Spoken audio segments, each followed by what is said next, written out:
Thank you dear అసలు ఎందుకు చూడాలి అంటే మీరేం చెప్తారు? మహాభారత శ్రీకృష్ణుడి పేరు మ్యూట్ చేయమన్నారండి. ఎందుకు? రిలీజియస్ ఫ్యాక్టరీ కింద ఆ డైలాగ్ పెట్టకూడదు అంటారు. మీరు నేర్చుకునే క్రమంలో ఎదురైన అనుభవాలు ఆ లొకేషన్లో కొట్టారండి నన్ను. సినిమా అనేది ఖచ్చితంగా మనిషి మీద ప్రభావం కొద్దిగా చూపిస్తుంది. ఆ చూపించినప్పుడు మనిషి మారుతాడనే ఉద్దేశంతోనే చేసిన ప్రయత్నమే ఈ cinema. Hi, welcome to Kiran TV news. August 1న కొత్త సినిమా విడుదల కాబోతోంది. థ్యాంక్ యూ డియర్ దాని పేరు. అయితే రిలీజ్కు ముందే అవార్డులు రివార్డులు కొట్టేసింది ఆ సినిమా.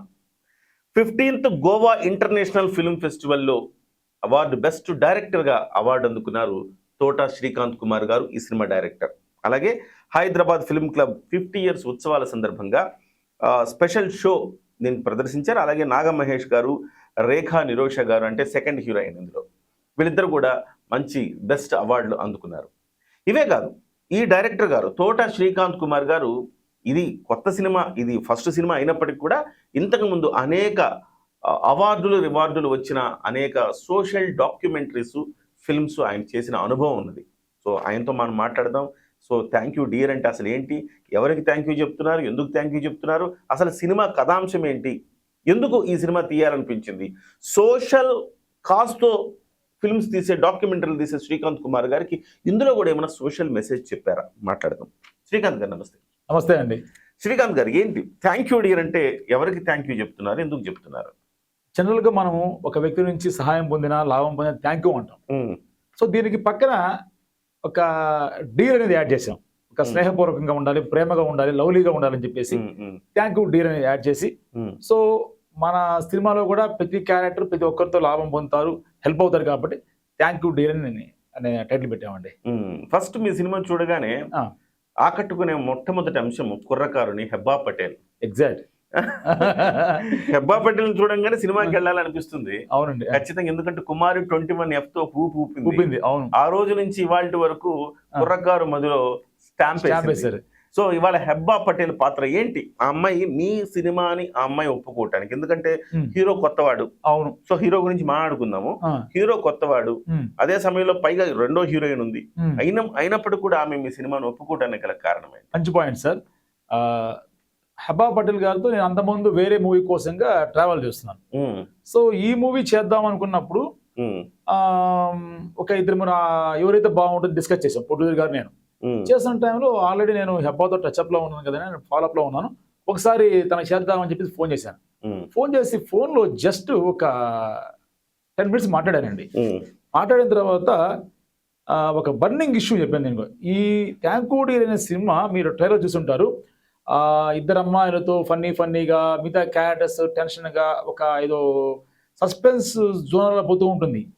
బట్ దీంట్లో ఒక అండర్ కరెంట్లీ ఒక వరల్డ్ బర్నింగ్ ఇష్యూ చెప్పామండి. ఆ బర్నింగ్ ఇష్యూ ఏంటంటే దానివల్ల ప్రపంచం మొత్తం మీద, ఒక భారతదేశమే కాదు ప్రపంచం మొత్తం మీద కొన్ని లక్షల మంది చనిపోతున్నారు, ఎస్పెషల్లీ పిల్లలు. ఆ పాయింట్ వినంగానే ఈ షాక్ అయిపోయింది అమ్మాయి. శ్రీకాంత్ ఐఎమ్ డూయింగ్ అనేసింది అంతే. తర్వాత అప్పటికి హీరో ఎవరని అప్పుడు కూడా అడగలేదాను. తర్వాత పలానా అనుకుంటున్నామంటే ఏ సినిమా చేసాడు అనేది.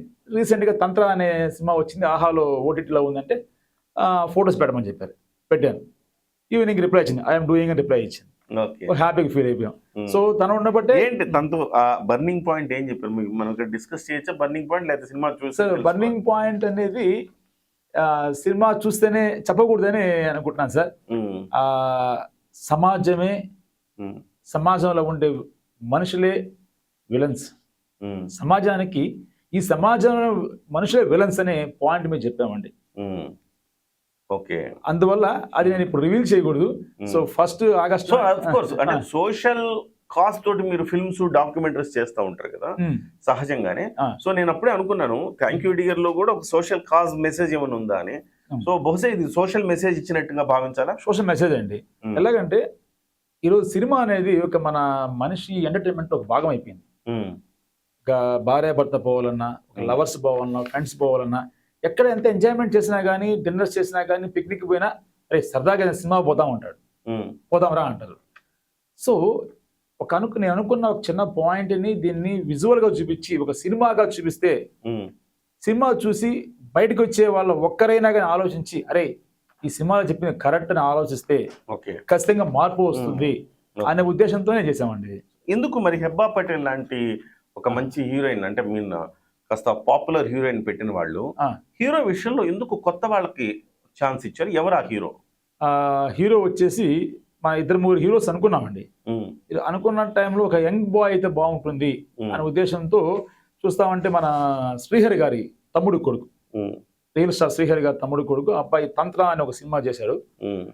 మా డైరెక్షన్ డిపార్ట్మెంట్ యూనియన్ లో ఒక షో వేశారు. ఆ సినిమా తంత్ర సినిమా షో వేస్తే వీరశంకర్ గారు అందరం వచ్చాము. అప్పుడు అబ్బాయి కూడా షోకి వచ్చాడు. ఓకే. చూస్తే బాగున్నాడు అనిపించింది అబ్బాయి. తర్వాత ఆ అబ్బాయి షూటింగ్ లొకేషన్కి వెళ్ళాను. చాలా వినయంగా ఉన్నాడు, చాలా పొలైట్ గా మాట్లాడుతున్నాడు. So he's fit for our character అనుకున్నాం. వెంటనే తనకు కూడా ఇట్లాగే చెప్పిన తర్వాత సార్ నిజమా ఇంత జరుగుతుందా సమాజంలో బర్నింగ్ అని ఒక ఫ్యాషనెట్ ఆర్టిస్ట్ అతను కూడా చెప్పాడు అబ్బాయి. సార్ నా సెకండ్ సినిమా కోసంగా దాదాపు 60-70 కథలు విన్నాను సార్, ఏది నాకు అనిపించలేదు, మనం చేస్తున్నాం సార్ అని చెప్పేశాడు సార్ అండి. ఓకే. చాలా ఫ్యాషనెట్ గా అంటే ఏంటండి ఇప్పుడు నా ఉద్దేశం ఈ సినిమా జోనర్ ఏంటి అంటే ఏం చెప్తారు? అంటే ఇది ఒక రొమాంటిక్ క్రైమ్ అనుకోవాలా లేకపోతే ఇంకే ఎట్లా జోనర్ ఏ జోనర్? సస్పెన్స్ థ్రిల్లర్ అండి. Suspense thriller. థ్రిల్లర్ లో అండి ఒక బర్నింగ్ ఇష్యూ చెప్పాం. అంటే ఒకేసారి ఆ ఇష్యూని చెప్పకుండా take a little example, Janjala గారిది శ్రీవారికి ప్రేమ లేఖ పాత సినిమా నరేష్ గారిది, అది దాంట్లో వరకట్న సమస్య ఉంటుందండి. సినిమా అంతా కామెడీగా ఒక ఫ్యామిలీ ఎంటర్టైన్మెంట్తో వస్తుంది. సో అలాగే ఈ సినిమాలో కూడా ఒక 2 అమ్మాయిలు వాళ్ళ లైఫ్ స్టైల్స్ ఎలా ఉన్నాయి, అవి నెమ్మదిగా ఒక పోలీస్ ఇన్వెస్టిగేషన్, క్రైమ్స్ ఎలా ముడిపడి ఉన్నాయని చెప్పేసి ఆ స్క్రీన్ పై బేస్డ్ ఫిల్మ్ అండి. ఓకే. మీ ట్రైలర్ చూసిన తర్వాత ఇంతకీ ఒక హీరో 2 హీరోయిన్లు కనపడుతున్నారు. అవునండి. సో ఎవరికి న్యాయం చేశారు మీరు ఫైనల్ గా? న్యాయం అంటే ఎట్లా సార్ దేని పరంగా న్యాయం? I mean so me trailer లో ఇతను ఒక అమ్మాయిని పెళ్లి చేసుకుంటే అప్పటికి ఇతనికి పెళ్లి ఉంటుందని అర్థమవుతుంది. సో అంటే ఒక అబ్బాయి ఇద్దరిని పెళ్లి చేసుకుంటున్నారు. ఇంతకీ వాళ్ళిద్దరిలో ఎవరికి న్యాయం జరిగింది ఆ అబ్బాయి విషయంలో? సో ఎవరు పాపం అన్యాయం అయిపోయారు అంటున్నారు? ఇక్కడ ఎవరు అన్యాయం అయిపోలేదండి. నా రియల్ లైఫ్ లో జరిగిన ఒక సంఘటనే సెకండ్ హీరోయిన్ క్యారెక్టర్. ఓకే. మా సినిమా ఇండస్ట్రీలో కొన్ని ప్రాబ్లమ్స్ జరుగుతుంటాయి, అవి చెప్పకూడదు మేము, అవి ఫిల్మ్ పర్సన్స్ గా. ఆ పాయింట్ నే ఇక్కడ కూడా యాడ్ చేసామండి. ఆ సెకండ్ హీరోయిన్ ట్రాక్, హీరోకున్న ట్రాక్, మా లైఫ్ లో జరిగిన ట్రాక్ ని కామెడీ ఫన్నీగా మలుచుకుంటూ సినిమాటిక్ గా మలిచామండి. ఓకే. సో మిగతా ఆర్టిస్టుల గురించి నాగమహేష్ గారు, ఆయనకి రిలీజ్ కు ముందు ఆయనకు అవార్డు కూడా వచ్చింది అన్నారు కదా. అవును సార్. సో నాగమహేష్ గారు కానీ, రేఖా నిరోష గారు కానీ, సో ఎస్పెషల్లీ మీరు వీరశంకర్ గారికి కూడా ఒక పాత్ర ఇచ్చినట్టున్నారు. మన డైరెక్టర్, మన power star Gudumba Shankar director గారు, ఈజ్ వండర్ఫుల్ యాక్టర్ అండి. ఆయన డైరెక్టర్, వండర్ఫుల్ డైరెక్టర్. ఆయన చాలా సినిమాలు, ఆయనలో నటన కోణం కూడా ఉందని వెలికి ఆయన చాలా సినిమాలు చేశారు ఆయన. బట్ ఈ సినిమాలో Hebah Patel heroine father character వేశారు. ఓకే. మీరు ట్రైలర్ లో చూసిన చాలా పవర్ఫుల్ చెప్తారు, డైలాగ్ కూడా చాలా ఎమోషనల్ గా ఉంటుంది ఆయన క్యారెక్టర్. దీంట్లో చప్పట కొడతారు ఆయన క్యారెక్టర్ కి. అటువంటి సారు మంచి ఆర్టిస్ట్ ఆయన. సో నాగమహేష్ గారు ఎలాగో, నాగమహేష్ గారు ఆర్టిస్టే, చాలా పెద్ద సినిమాల్లో చేశారు నాగమహేష్ గారు. మెగా కాంపౌండ్ లో అన్ని పెద్ద సినిమాలో ఉంటారు, బాలకృష్ణ గారి సినిమాలు అన్నింటిలో ఉంటారు. క్లైమాక్స్ వచ్చి ఆయన చెప్పే డైలాగ్ మోడ్యులేషన్ అండి, ఒక గంధర్వ స్వరం అంటే బాధతో కూడిన వాయిస్ ఉంటుంది చూసారా, ఏడుస్తారు ఎవరైనా, గద్గద స్వరం, అందరూ కూడా ఏడుస్తారు ఆ డైలాగులకి. ఓకే. ఫస్ట్ నేను సార్ అనుకున్నప్పుడు ప్రొడ్యూసర్స్ గారు వద్దు అన్నారు ఆ క్యారెక్టర్కి. ఆయన అంతకుముందు నెగిటివ్ క్యారెక్టర్ చేస్తున్నారు ఆయన. అన్నా వద్దులేనా, ఆయన నెగిటివ్ నాగమహేష్ గారు చిరంజీవి గారి సినిమాలు, బాలకృష్ణ గారి సినిమాలు నెగిటివ్ క్యారెక్టర్ వేశారు కదా, ఇది సాఫ్ట్ కదా అన్నారు. లేదు బాగుంటారు అన్న. సో ఇంకేమన్నా ట్రై చేస్తా ఉన్నారు. అప్పుడు నాకు వినాయక్ గారు, ఆయనకి కూడా ఆర్టిస్ట్ భలే ఇష్టం. వినాయక్ గారికి మన ఠాగూర్ సినిమాలో యాక్ట్ చేశారు, తర్వాత ఖైదీ నెంబర్ 1 కూడా యాక్ట్ చేశారు. సీనయ్య అనే సినిమాతో ఆయన హీరోగా లాంచ్ అవుతున్నారు వినాయక్ గారు. సడన్గా ఆ మూవీ కూడా ఆగింది అది. అప్పుడు ఆయన అనుకున్నాను, ఆయనకి ఒక సెకండ్ హాఫ్ అంతా ఉంది క్యారెక్టర్, నాగమహేష్ గారు చేసిన క్యారెక్టర్ భలే ఉంటుంది, ఆయన చేస్తే కూడా ఒక ఈక్వల్ హీరో క్యారెక్టర్, అది బాగుంటుందని ఆయన అప్రోచ్ అయ్యాం. బట్ వినాయక్ గారు అప్పుడు కొంచెం హెల్త్ ఇష్యూస్ బెడ్ రెస్ట్ లో ఉన్నారండి. చేయలేను అని చెప్పారనమాట. సో డేట్స్ ప్రాబ్లం అవుతాయని మన నాగమేష్ గారికి చెప్పాను. వీళ్ళకేమో పొట్టుదేశకేమో ఆ క్యారెక్టర్ వద్దంటారు వాళ్ళు. లేదు బాగుంటారని ఒప్పించాను. తర్వాత ఇంకోటి కూడా వేరే సేమ్ పొట్టుదరి గారు అన్న మాటే కొన్ని ఓటీటీ ప్లాట్ఫామ్ వాళ్ళు కూడా ఆయన వద్దబ్బా అన్నారు నాగమహేష్ గారిని. చూసిన తర్వాత సూపర్ సెలక్షన్ శ్రీకాంత్ అన్నారు. ఓటీటీ వాళ్ళు ఎందుకు వద్దన్నారు? అది ఆయన అంతకుముందు నెగిటివ్ క్యారెక్టర్స్ చేశారు కదా ఆయన. సో ఇది ఈ క్యారెక్టర్ ఆయన సూట్ కాదు అని. సార్ ఇక్కడ ఇంపార్టెంట్ క్వశ్చన్ అడిగారు సార్. ఏ పాత్రకి ఎవరు సూట్ అవుతారు లేరండి, మన క్రియేట్ చేసే దాంట్లో ఉంటుంది. It's a choice created by director. Okay, ఇంతకుముందు మీరు అన్నారు ఆయన నాగమహేష్ గారు మెగా కాంపౌండ్ అంతా చేశారు. ఇంతకీ ఎన్ని కాంపౌండ్లు ఉన్నాయి సార్ ఇండస్ట్రీలో? అనవసరంగా అనేసిన కాంపౌండ్ అని అంటే మేము మెగా అభిమానులుగా ఆయన మెగాస్టార్ అభిమాని, మేము మెగాస్టార్ అభిమానులం కాబట్టి అట్లా వచ్చింది అంతే. కానీ కాంపౌండ్ వాల్స్ ఏం లేదండి, సినిమా కాంపౌండ్ అంతే. Cinema compound. మీరైతే మెగా కాంపౌండ్ అని చిన్నప్పటి నుంచి ఆయన సినిమా చూస్తూ పెరిగాము. మీరు పెరగడం వేరు, అభిమానం వేరు, అన్ని వేరు. కానీ సినిమా ఇండస్ట్రీలో కాంపౌండ్లు ఉంటాయి. నందమూరి కాంపౌండ్, మెగా కాంపౌండ్, లేకపోతే ఇంకొక కాంపౌండ్, ఇట్లా కాంపౌండ్స్ ఉంటాయి అంటున్నాను. అట్లా అంటే మీకు ఒక విషయం చెప్పాలి సార్.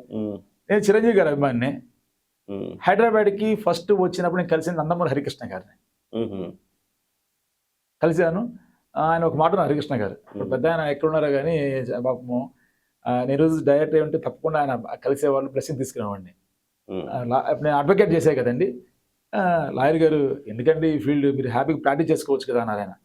లేదండి నాకు కొంచెం ఇంట్రెస్ట్ నాకు అంటే కాసేపు ఆలోచించి నేను అడిగాను, వైభవ్ చౌదరి గారికి చెప్పండి అని చెప్పాను. అప్పుడు లాహిరి పెద్ద హిట్ అయిపోయింది. ఎందుకంటే ఒకసారి ఆలోచించుకోండి అన్నాడు. అయిపోయింది. మళ్ళా కాసేపు హాఫ్ అన్ అవర్ ఆయన ఆహారం హోటల్లో ఉండేవాళ్ళు, అబిడ్స్లో ఉండేవాళ్ళు. మళ్ళీ సాయంత్రం మేము కలిశాను. మళ్ళా వచ్చారా అన్నాడు. అవును సార్ ఇక్కడే ఉంటున్నాను సార్ అన్నా. సరే నేను వైభవ్ చౌదరి గారికి చెప్తాను, నువ్వు పోయి కలువు అన్నాడు. నేను రేపు వచ్చేటప్పటికి ఆల్రెడీ చెప్పేసినారు ఆయన. ఆయన మాట అంత మాట ఇస్తే ఇంకా తిరుగుండదు. సరే, ఇప్పుడు మీరు వైవిఎస్ చౌదరి గారి దగ్గర కూడా వర్క్ చేయలేదు సార్. కలిసాను ఆయన్ని. ఇండస్ట్రీకి వచ్చి మీరు 15 years అయిందండి. వైవిఎస్ చౌదరి గారికి ఏకలవ్య శిష్యుడు నేను. రీసెంట్ గా గురువుగా చెప్పాను, ఫంక్షన్ లో కలిసాము, మాట్లాడాను. చెప్పారు ఆయన వైవిఎస్ చౌదరి గారు, నువ్వు ఎన్నుకున్న కథను ఎలా ప్రజెంట్ చేయాలి అనే అవగాహన నీకు ఉంటే నువ్వు డైరెక్టర్వే, ఎక్కడ పని చేయవలేదని చెప్పారండి. ఆయన చెప్పిన మాటలతోనే స్ఫూర్తితో మా ఫ్రెండ్ మేమంతా తలా 10,000 వేసుకుని ఒక చిన్న షార్ట్ ఫిల్మ్ చేసాం. అది 7th international Hyderabad film festival nominate అయింది. అంటే అంత ఎక్కడ డైరెక్టర్గా, మా అసిస్టెంట్ డైరెక్టర్ గానో లేకపోతే డైరెక్షన్ డిపార్ట్మెంట్ లో వర్క్ చేయకుండానే మీరు షార్ట్ ఫిల్మ్ అప్పుడు కేవలం ఇస్ క్రియేటెడ్ ఆయన వైవిఎస్ చౌదరి గారి ఆశీర్వాదంతో చేశాను. ఆయన చెప్పిన మాట వల్ల అంటే సినిమా కొంచెం నాలెడ్జ్, బుక్స్ చదువుతూ ఉండేవాడిని. ఎప్పుడు మీకు సినిమా అంటే అసలు ఎందుకు ఇంట్రెస్ట్ కలిగింది? అంటే సార్ ఈ 4th క్లాస్ నుంచి కాలేజ్ డేస్లో మోనో యాక్షన్స్ అన్ని చేసేవాడిని, యాక్టింగ్ చేసేవాడిని, డ్రామాస్ చేసేవాడు, పండగలకు చేసేవాళ్ళని. ఫస్ట్ నుంచి కూడా ఏదైనా సొసైటీకి ఏదైనా చేయాలని ఉండదండి. సో దానివల్ల అడ్వకేట్ ప్రొఫెషన్కి వచ్చాను. అక్కడి నుంచి వచ్చిన తర్వాత ఉదయం కోర్టులు, మధ్యస్థాలు అవే సరిపోతా ఉన్నాయి. ఇది కరెక్ట్ కాదనిపించింది. వచ్చి ఇంకేదైనా చేయాలి, సో మనకు తెలిసిన మీడియా సినిమా రంగం ఆడికి వెళ్తే ఒక మెసేజ్ ఫిల్మ్స్ ఏమైనా చేయొచ్చు అని రావడం జరిగిందండి. ఓకే, సో అంటే మీరు మిమ్మల్ని ఇన్స్పైర్ చేసిన పర్సనాలిటీస్ ఎవరు సినిమా రంగంలో వైపుకి రావడానికి? చిరంజీవి గారు. చిరంజీవి మెగాస్టార్ చిరంజీవి గారు అండి. ఆయనే మాకు బెస్ట్ ఇన్స్పిరేషన్ అంటే ఆయన అండి. వచ్చాము. ఎక్కడెక్కడ వర్క్ చేశారు మీరు? వచ్చిన తర్వాత ఫస్ట్ సముద్ర గారి దగ్గర వచ్చేసానండి. శ్రీకాంత్ గారు అండ్ చార్మి గారు హీరోయిన్గా. ఆ సినిమాలో స్పెషల్ ఏంటంటే సూపర్ స్టార్ కృష్ణ గారు యాక్ట్ చేశారు. ఆయన కూతురుగా మంజులా గారు కూడా యాక్ట్ చేశారు. సో చేశాను. ఒక కృష్ణ గారితో వర్క్ చేయడం అనేది, ఆయనతో ఒక 1 day వర్క్ చేసాను ఆ సినిమాలో. నేను ఆ సినిమా ముందే బిగిన్ అయిందండి, మధ్యలో జాయిన్ అయ్యాను అనమాట. సముద్ర గారు డైరెక్టర్, లగడపాటి శ్రీనివాస్ గారు రికమెండేషన్తో జాయిన్ అయ్యాను అక్కడ. చాలా గుడ్ ఎక్స్పీరియన్స్ అండి అక్కడ. శ్రీకాంత్ గారు ఒక విషయంలో ఇంకెవరైనా అయితే కొట్టేసేవాళ్ళు. షూటింగ్ జరుగుతూ ఉంది. చార్మి గారు, మంజుల గారు, శ్రీకాంత్ గారు అందరూ ఉన్నారు. ఒక ఆయన వైట్ కోట్ వేసుకున్నారు. పైన నేను, కెమెరామ్యాన్ గారు, టాప్ యాంగిల్ కెమెరా అండి అది. ప్రొడక్షన్ అతను కెమెరామ్యాన్ గారికి టీ తీసుకొచ్చారు. ఆయన షార్ట్ చూసుకుంటూ కొంచెం సిప్ చేసి ఇక్కడ కింద పెట్టాడు, కెమెరామెన్. కాలు పెట్టాడు. నేను ఎడిటింగ్ రిపోర్ట్ రాసుకునేవాడిని కెమెరా పక్కన ఉండి. బై మిస్టేక్ ఏదో నా కాలు తెగి టీకి పడిపోయిందండి. అయ్యో. పైన శ్రీకాంత్ గారు షోల్డర్ మీద పడిపోయింది. వైట్ కోట్ పైకి చూశారు. నేను కెమెరామెన్ గారు మాత్రమే ఉన్నాం, ఇంకెవరు లేరు. ఇలా చూశాడు శ్రీకాంత్ గారు కూడా. అందరూ ఆయన గొప్పతనం ఏంటంటే ఒక్క మాట అనలేదు, అరవలేదు సార్. అంటే ఆ కెమెరామెన్ ఎవరు? సుధాకర్ రెడ్డి గారు. ఆయన ఆ సినిమాకి ప్రొడ్యూసర్ గారు కూడా. ఆయన నరవలేదు పాపం. డైరెక్టర్ గారు కూడా ఏమన్నా, సముద్ర గారు కూడా ఎవరు ఒక్క మాట లేదండి. శ్రీకాంత్ గారు చూశారు, అరే క్లీన్ చేయండి అని చెప్పేసి మేకప్ మ్యాన్కి ఇచ్చాడండి. అంత గొప్ప వ్యక్తి కాబట్టి ఈ రోజు ఆయన 100 సినిమాల పైన యాక్ట్ చేశాడు ఆయన. తర్వాత సముద్ర గారు ఏంటో ఏం చేసి ఏమైంది అది, అంతేగాని ఇంకేమలేదండి. తర్వాత ఆయన దగ్గర ఎన్ని సినిమాలు చేశారు? ఆయన దగ్గర 2 మూవీస్ చేశానండి. 2 మూవీస్ చేశాను. అక్కడి నుంచి మిరపకాయ సినిమా అండి, రవితేజ గారిది, హరీష్ శంకర్ గారి సినిమా. దాని ఒక 14 days వర్క్ చేశానండి. ఓకే. ఇంకా చెప్పకూడదు నేను. తర్వాత ఆ సినిమా ఎందుకు మానేశానని పెద్ద బర్నింగ్ ఇష్యూ అయిపోయి చెప్తే. సో అక్కడి నుంచి వేరే ట్రావెల్ చేస్తూ మంచి అడిగారండి. ఆ సినిమా షూటింగ్ లో ఒక ఇష్యూస్ జరిగాయి కొన్ని. అది ఇండస్ట్రీకి సంబంధించి చెప్పకూడదు ఇప్పుడు. అది ఏముంది, అయిపోయింది కదా. అమ్మ వదిలేండి. అక్కడ ఎందుకు 14 రోజులు ఎందుకు చేశారు, పూర్తిగా ఎందుకు ఉండలేదు? తర్వాత వేరే కోర్టు పని మీద తిరగాలి వచ్చింది సార్. నేను మా ప్రొడ్యూసర్ రమేష్ గారు అప్పుడు ఆ సినిమా చేస్తున్నప్పుడు హీరో గారి ఫాదర్ రవితేజ గారి నాన్నగారు రాజు గారు బాగా దగ్గరయ్యారు నాకు. తర్వాత సినిమా అయిపోయిన తర్వాత కూడా రెగ్యులర్గా హీరో గారు ఫాదర్ ఇంటికి వెళ్ళేవాడిని. సాయంత్రం ఆయన నాకు వాకింగ్ చేసేవాళ్ళు. ఈరోజు ఆయన నేను డైరెక్షన్ కోసం ట్రై చేస్తున్నప్పుడు నాకు ఏదైనా రికమెండేషన్ కావాలంటే ఆయన ఫోన్ చేసి చెప్పేసేవాళ్ళు. ఎవరికైనా కాజల్కి, సమంతాకి, అందరికీ ఫోన్ చేసి శ్రీకాంత్ మాకు బాగా కావాల్సినాడు, అబ్బాయి వచ్చి కథ చెప్తాడు వినండి. కాజల్కి ఫోన్ చేస్తే నేను బాంబే వెళ్ళి అమ్మాయికి కథ చెప్పి వచ్చాను. హీరో గారు ఫాదర్ కదా, ఎవరు కాదనే వాళ్ళు కాదు. అటువంటిది ఈరోజు నేను డైరెక్షన్ చేసిన తర్వాత మనిషి లేడు. మొన్న ఆయన ఈ మధ్య కాలం చనిపోయారు. ఎప్పుడు ఆయన అంత పెద్ద వ్యక్తి అయినా కానీ నా బైక్ మీద ఇచ్చేసేవాడు అండి. ఆయన ఇద్దరు సాయంత్రం పూట నా బండికి వచ్చేవాడు. నాకు భయం, ఆయన పెద్ద కట్అవుట్ అయినా పడిపోతే ఏమైనా అంటారేమని. ఆయనకి ఏదైనా సాయంత్రం పూట నెమ్ముకాలంలో హెల్త్ ప్రాబ్లం వస్తే నేనే టాబ్లెట్స్ జిందా తిలిస్మా తీసుకుపోయేవాడిని. బయట మూవీస్ మీ ఇద్దరు ఎలా బైక్ చూసామో, ఇప్పుడు నేను డైరెక్షన్ చేసిన సినిమాను కూడా ఇద్దరం నా బైక్ మీద వెళ్ళి చూద్దాం అనుకున్నాము. కానీ నా దురదృష్టం అనుకోవాలి, అది ఈరోజు ఆయన మన మధ్య లేరు. మొన్న కలిసాం, అందరం కలిసాను, ప్రమంత్రంకి వెళ్ళి కలిసాను. సంతోషించేవారు ఆయన ఉంటే. ఆయనకి వెళ్ళంగానే ఆయన ఫోటో చూడంగానే ఇంకా మాటలు రాలేదు సార్. అది ఆగిపోయింది కాసేపు అక్కడ. ఇప్పుడు కూడా చెప్తుంటే ఆయన నాకు అంత సహకరించాడండి. అంత పెద్ద ఆయన. సాయంత్రం అయితే నేను కనపడకపోతే ఫోన్ చేసేవాడు, వాకింగ్ వస్తున్నానయా రాయ్యా అని చెప్పేవాడు. అలా సరదాగా వాకింగ్ చేసేవాళ్ళని. ఇంట్లో వాళ్ళు ఫోన్ చేస్తే ఎక్కడ ఉంటే మా ఫ్రెండ్తో ఉన్నా అనేవాడు. ఆయన వయసు ఎక్కడ, నా వయసు ఎక్కడ, ఆయన స్థాయి. అట్లాగా అంత అభిమానించేవాడు. వాళ్ళ ఇంటికి, వాళ్ళ నూజివీడి నుంచి, భీమవరం నుంచి పండ్లు వచ్చినా, స్వీట్స్ వచ్చినా కానీ నాకు పంపించేవాడు అండి. వచ్చినా తీసుకోపోనేవాడు. నిన్న 2 days బ్యాకే జరిగింది. ఆయన చాలా బాధేసింది సార్. దెన్ ఆ మిరపకాయ సినిమాకి మా ప్రొడ్యూసర్ రమేష్ పుప్పాల గారు, మా మేనేజర్ ముజీబ్ అనే వ్యక్తి నాకన్నా ఎక్కువ కష్టపడ్డాడు. నేను ఇక్కడ స్థిరపడడం కోసం. నాకు బైక్ లేదు, ఏమి లేదు, వచ్చేసాను హైదరాబాద్కి. వర్షాకాలంలో కూడా అతను మెహదీపట్నం ఉండేవాడండి. మెహదీపట్నంలో ఉండి ఇక్కడ కృష్ణా సినిమా ఏరియాకి ఉండేది. మరి ఎవరైనా డైరెక్టర్ కలవాలన్నా, ప్రొడ్యూసర్ కలవాలన్నా నా కోసం వచ్చేసేవాడు. వచ్చేసి అతను బండి మీద తీసుకుని పోయేవాడు. ఇక్కడ నాకు ఎల్లో ఫ్లవర్స్ జాయిన్ అవ్వడం. అక్కడి నుంచి ఎల్లో ఫ్లవర్స్ ఏంటి సార్? బ్యానర్ రమేష్ పుప్పాల గారు, మిరపకాయ, డాన్ సీను, శ్రీమన్నారాయణ. అక్కడి నుంచి అండి మిరపకాయ అయిపోయిన తర్వాత నెక్స్ట్ అసలు నా జీవితం స్టార్ట్ అయింది. గురువు గారు కృష్ణవంశీ గారితో పరిచయం. అది వండర్ఫుల్ జర్నీ. ఆయనతో ఒక father and son relation. Paisa cinema Nani హీరోగా జాయిన్ అవ్వడం అని జీవితాన్ని మార్చేసింది. అంటే నేను ఒక ప్లాట్ఫామ్ ఇచ్చేసాడు నాకు ఆయన, అంతే. అంటే మీరు అక్కడ ఆయన దగ్గరికి వెళ్ళే ముందు శ్రీకాంత్ కుమార్ ఏంటి, ఆయన దగ్గరికి వెళ్ళిన తర్వాత శ్రీకాంత్ కుమార్ ఏంటి, ఏమి మీరు నేర్చుకున్నారు అక్కడ? సార్ ఆయన దగ్గరికి వెళ్ళే ముందు నేను పలానా సినిమాలు చేస్తున్నానులే, ఆ సినిమా చేసి నీ సినిమా చేస్తాను వెళ్ళాను.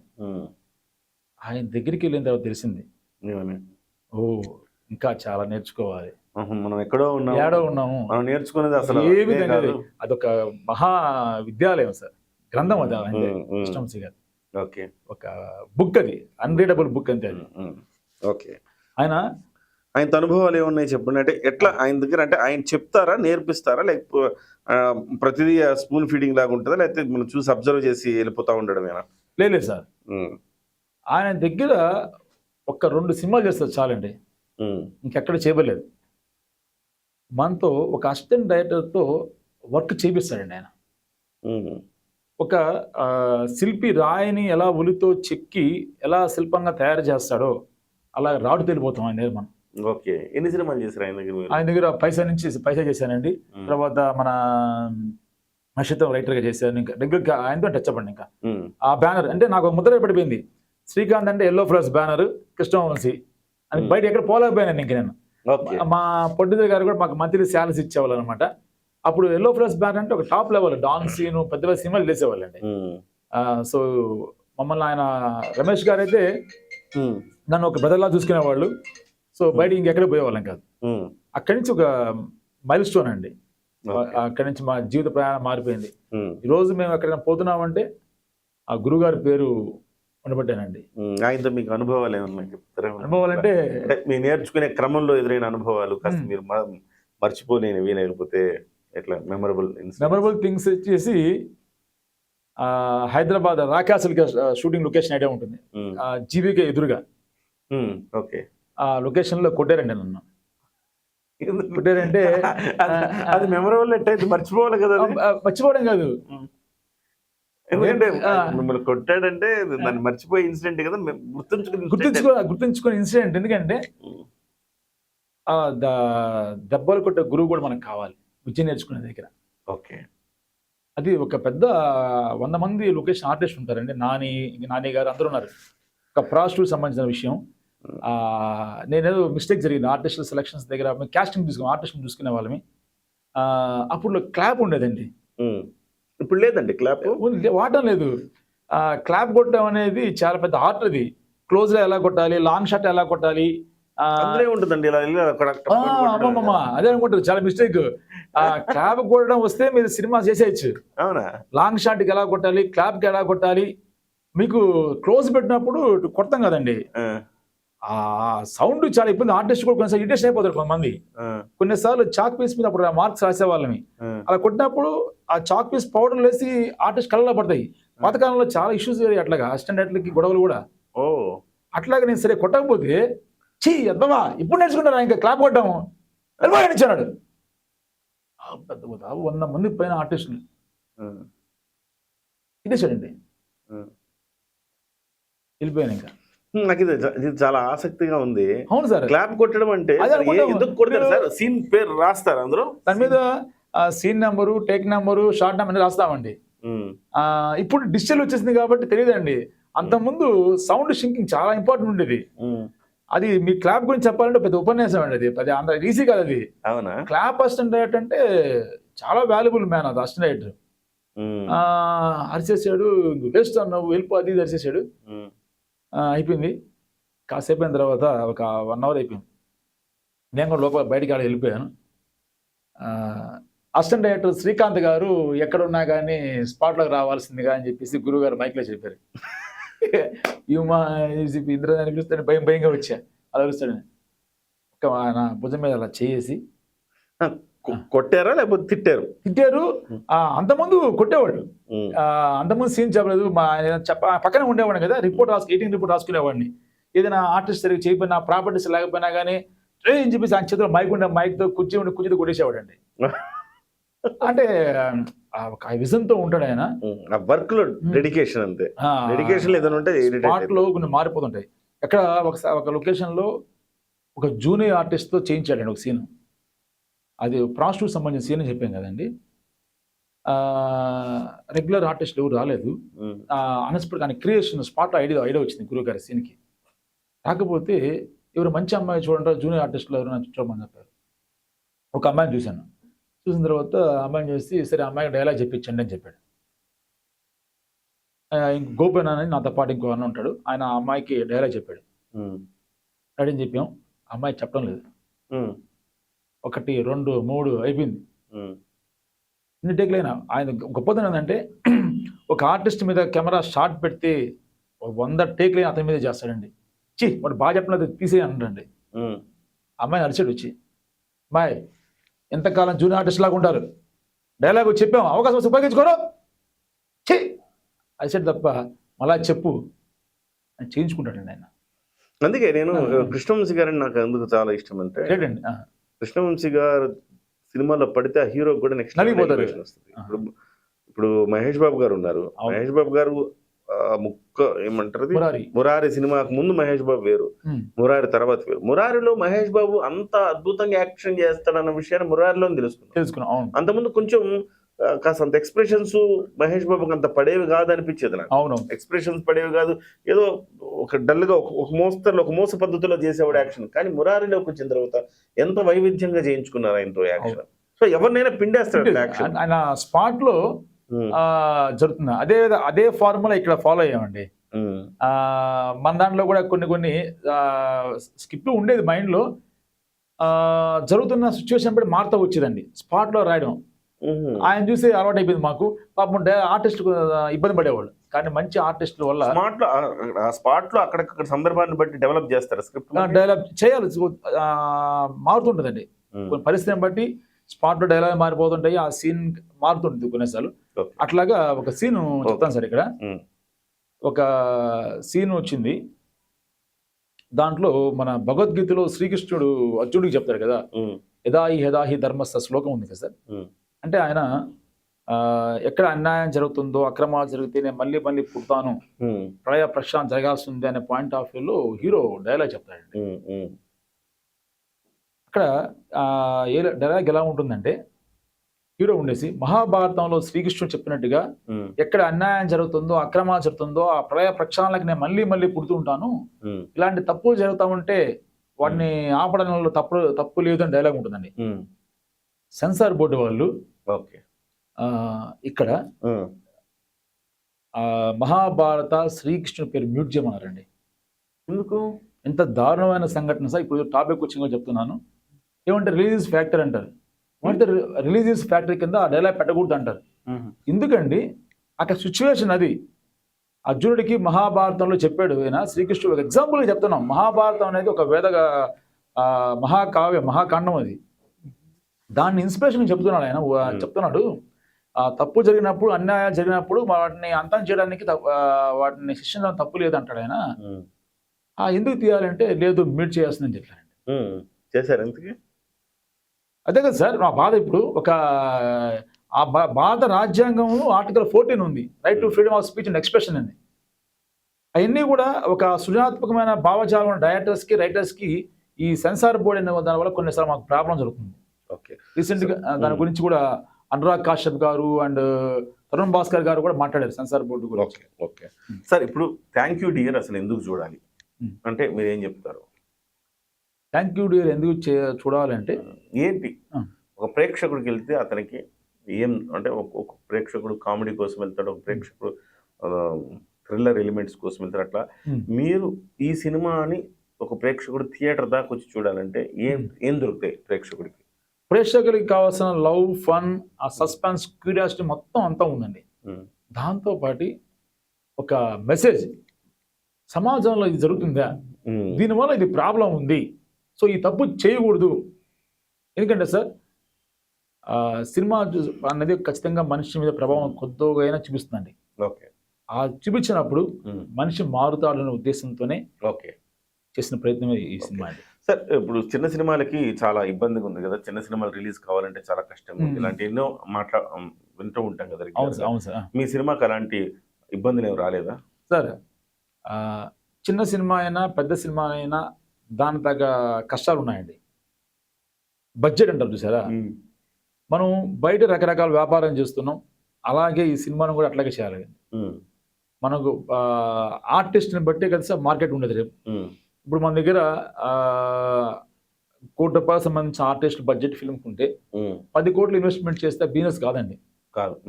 సో ఇప్పుడు ఒకప్పుడులా కాకుండా ఈ ప్రొడ్యూసర్స్కి ఇప్పుడు ధైర్యం ఏదంటే బిజినెస్ పాయింట్ ఆఫ్ వ్యూలో ఓటీటీ ప్లాట్ఫామ్స్ వచ్చాయండి. ఆఫ్టర్ లాక్డౌన్ ఎన్ని కూడా మనకు మీకు ఓటీటీలు, తర్వాత satellite rights, Hindi rights, other language rights అని ఉంటాయండి.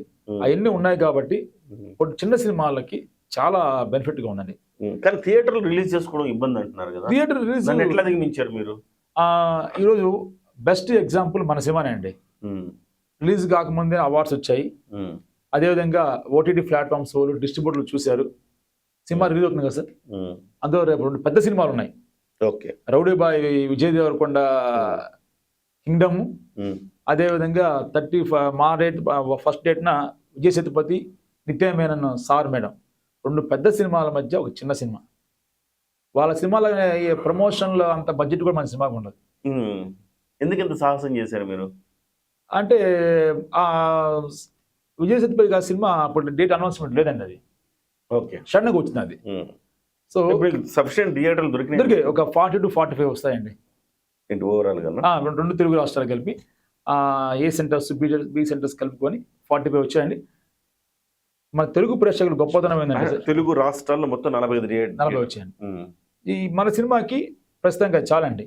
సినిమా బాగుందంటే ఆ మౌత్ టాక్ తో మళ్ళీ పెరుగుతాయి.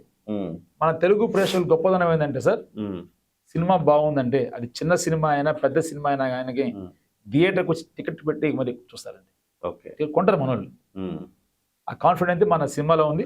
పెద్ద పెద్ద సినిమాలు కూడా ఈ మధ్య కాలంలో ఫెయిల్యూర్స్ అవుతున్నాయి.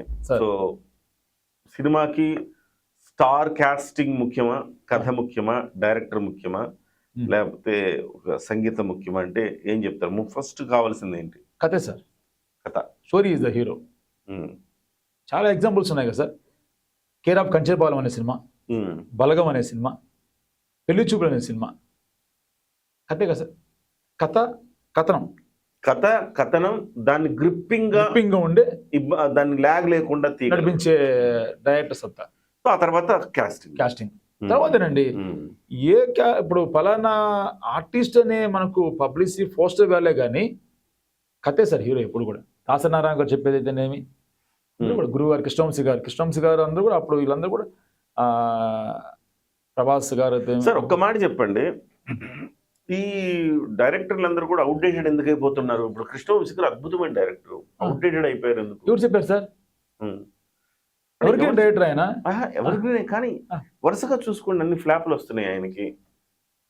ఈ సినిమా ఫ్రెష్ థాట్స్ రావట్లేదు అంటారా, లేకపోతే ఆ పూర్వ జమానాలు ఉండిపోయారంటారా? సార్ రంగమాత అనే సినిమా మొన్న వచ్చింది, ఎంత ఎమోషనల్ ఫిల్మ్ కదా సార్. అది బాగా సక్సెస్ గా ఆడింది కదా సార్. అది ఎమోషనల్ ఫిల్మ్ అండి.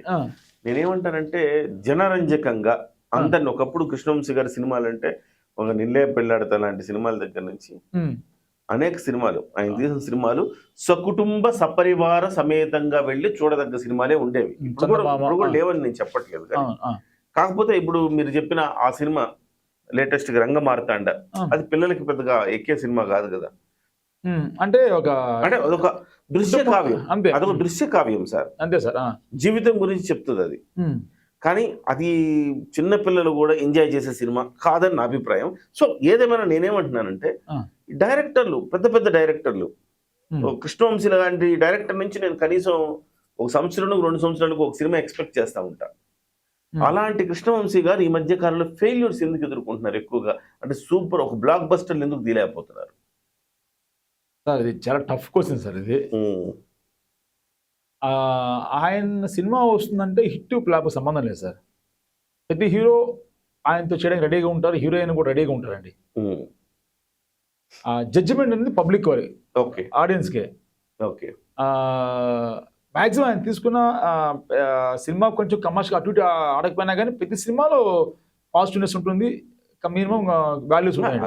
అందులో కృష్ణవంశీ గారు నాకు చాలా అత్యంత ఇష్టమైన దర్శకులు. నేను ఎందుకు ఇలా అంటున్నానంటే ఆయన కనీసం అలాంటి దర్శకులు ఒక ఖడ్గం దగ్గర నుంచి అనేక సినిమాలు ఆయన దగ్గర ఆయన సినిమాలు చూసి స్ఫూర్తి పొందిన వాళ్ళం. అవును. అలాంటిది ఆయన నుంచి ఒక మంచి సినిమా ఈ మధ్య రావట్లేదని ఒక వస్తుంది సార్. ఆవేదనతో అంతే. ఈ ఆవేదన నెరవేరే రోజు ఖచ్చితంగా ముందు ఉంది. ఏంటంటే ఒక మంచి గుడ్ న్యూస్ వస్తుంది సార్. ఆయన మొన్న రీసెంట్ గా మురారి అనే సినిమా సెకండ్ రిలీజ్ చేస్తే అవును బ్రహ్మరథం పెట్టి ఆ సాంగ్ వస్తుంటే ఆ థియేటర్స్ లో, అంటే పాత వాళ్ళు ఇప్పుడున్న జనరేషన్ కి ఆ మురారి సినిమా మహేష్ బాబు గారి సినిమా చూస్తున్నారు. సెకండ్ రిలీజ్ చేస్తే ఎంత పెద్ద హిట్ అయింది అది. అవును ఖచ్చితంగా మళ్ళీ ఆ డేస్ వస్తాయి. గురుగారు ఎవరికైనా అంతే మళ్ళీ మంచి హిట్ కొడతారు ఆయన. సార్ థ్యాంక్ యూ డియర్ లో సంగీతం పాటలు ఎన్ని ఉంటాయి సార్? ఒక పాట అండి, ఒక పాట స్టోరీలో మిళితమై ఉంటుంది. స్టోరీలో ఇన్బిల్ట్ గా ఉంటుంది. సుభాష్ ఆనంద్ చేశారు. మంచి మెలోడీ సాంగ్ అండి. ఆ పాటని ప్రొడ్యూసర్ గారు రాశారు. పాట అది సార్ మంచి హిట్. ఎనీవే సార్, శ్రీకాంత్ గారు ఈ మొదటి సినిమా మీకు సూపర్ డూపర్ హిట్ కావాలని, థ్యాంక్ యూ సార్, మీకు మరిన్ని అవకాశాలు తెచ్చిపెట్టాలని, మీరు ఎవరితో డైరెక్ట్ చేయాలనుకుంటున్నారు వాళ్ళతో మీకు సినిమా రావాలని నేను కోరుకుంటున్నాను. ఎవరితో డైరెక్ట్ చేయాలనుకుంటున్నారు మీరు? బాస్ మెగాస్టార్ చిరంజీవి గారితో నా డ్రీమ్. రావాలంటే అది నెక్స్ట్ మేము నేను ఆ స్థాయికి వచ్చి అప్పుడు దాకా యాక్టింగ్ లో ఉంటే మటుకు ఖచ్చితంగా బాస్ని కలుస్తాను. ఈ సినిమా గురించి ఆయన దగ్గర వెళ్ళింది అనుకుంటాను. ఖచ్చితంగా వెళ్తుంది రేపు సినిమా రిజల్ట్ వచ్చిన తర్వాత. ఆయన బ్లెస్సింగ్స్ ఉంటాయి అనుకుంటున్నాను. Thank you sir, thank you very much. Thank you dear. Thank you dear. Thank you dear. Me cinema super duper hit కావాలి. సో ఆడియన్స్ ఒక కొత్త దర్శకుడిని మీరు ప్రోత్సహించండి. ఒక సోషల్ ఏమంటారు సామాజిక స్పృహ కలిగిన దర్శకులు. సో అలాగే అనేక అవార్డులు రివార్డులు ఇప్పటికే చాలా వచ్చేసాయి సినిమాకి. అలాంటి సినిమాని థియేటర్కి వెళ్ళి చూడగలిగితే చాలా ప్రోత్సహించినట్టయితే, అఫ్ కోర్స్ వాళ్ళకి ఓటీటీలు ఉండొచ్చు, ఏమన్నా ఉండొచ్చు, కానీ థియేటర్కి వెళ్ళి చూడడం అనేది ఒక గౌరవం వాళ్ళకి, నిర్మాతకు కానీ దర్శకుడికి కానీ ఆ నటీనటులకు ఇచ్చే గౌరవంగా భావిద్దాం. సో ఆ రకంగా ఈ సినిమాని ఎంకరేజ్ చేస్తారని ఆశిస్తున్నాను. నమస్తే.